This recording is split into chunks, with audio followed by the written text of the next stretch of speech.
নেতা হয়ে গেছেন, আমি এমপি হয়ে গেছি, তার মানে কিছু হয়ে যায় নাই। আমরা জনগণের সেবক। আমাকে 5 বার আপনারা এমপি বানিয়েছেন, যা চেয়েছেন তাই করেছি। আমরা 8টা কলেজ করেছি, প্রায় 22টার মতো হাই স্কুল করেছি, প্রাইমারি স্কুল করেছি, কিন্তু ওই 17 বছর হয় নাই। এই জন্য আজকে দীর্ঘদিনের দাবি, আপনাদের 17 বছরের দাবি, আজকে প্রাইমারি স্কুল এখানে ইনশাল্লাহ হচ্ছে শিক্ষার জন্য।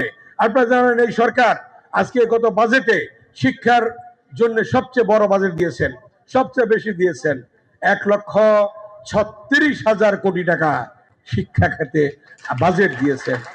এবং এরপরে হেলথ, স্বাস্থ্য, তারপরে কৃষি, এভাবে আজকে বাংলাদেশের গরিব দুঃখী মানুষের পাশে দাঁড়ানোর জন্য আজকে মাননীয় প্রধানমন্ত্রী, সুযোগ্য অর্থমন্ত্রীর নেতৃত্বে আজকে এখানে এই বাজেট প্রদান করা হয়েছে। আজকে জনগণের সেবায় আমরা নিয়োজিত। নেতা হয়ে গেছেন, আমি এমপি হয়ে গেছি, তার মানে কিছু হয়ে যায় নাই। আমরা জনগণের সেবক, সেবক হিসেবে আমরা কাজ করব। কি বলেন আপনারা? এবং নেতারা সেভাবে কাজ করবেন দয়া করে। আরেকটা জিনিস আপনাদেরকে আমি বলবো, সেটা হলো, দেখেন আজকে এই 17 বছরে কিছু কিছু জায়গায় কিছু কিছু ছেলেমেয়েরা সর্বনাশ করে ফেলেছে, নষ্ট হয়ে গিয়েছে, মাদকে আসক্ত হয়েছে, মাদকে আসক্ত হয়েছে।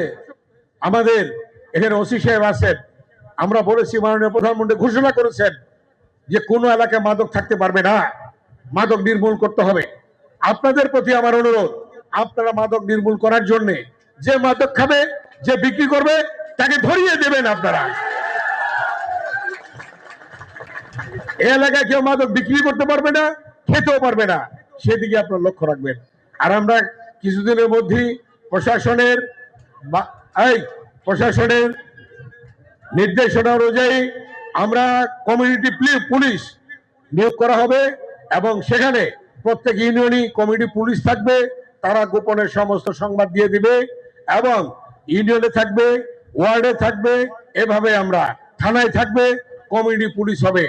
আপনাদের মাঝখান থেকে যারা ভালো তাদেরকে নেওয়া হবে, ওসি সাহেব সেটা চিহ্নিত করে দেখবেন, যাচাই বাছাই করে তাদেরকে নেবেন। কারণ এই কেরানীগঞ্জ হবে চাঁদাবাজ মুক্ত কেরানীগঞ্জ। এই ঢাকা 2 আসন হবে চাঁদাবাজ মুক্ত ঢাকা 2 আসন। এই ঢাকা 2 আসন হবে ভূমি দখল মুক্ত ঢাকা 2 আসন। এই ঢাকা 2 আসন হবে মাদক মুক্ত ঢাকা 2 আসন। এই ঢাকা 2 আসন হবে সন্ত্রাস মুক্ত ঢাকা 2 আসন। এই ঢাকা 2 আসন হবে একটি শান্তির দ্বীপ। এই শান্তির নীড়ে জনগণ স্বাচ্ছন্দ্যে সুন্দরভাবে বসবাস করবে। যদি কোনো ব্যক্তি কেউ অন্যায়ভাবে কারো জায়গা জমি দখল করে, সে যত বড় শক্তিশালী হোক, সেই জায়গা জমি আমরা দখল মুক্ত করব ইনশাআল্লাহ, সে যে ব্যক্তি হন না কেন।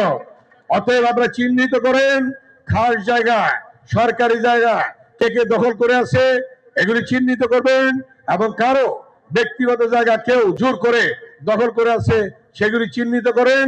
আমরা সব ধরনের ব্যবস্থা আইন অনুযায়ী আমরা প্রশাসনের মাধ্যমে নেব ইনশাআল্লাহ।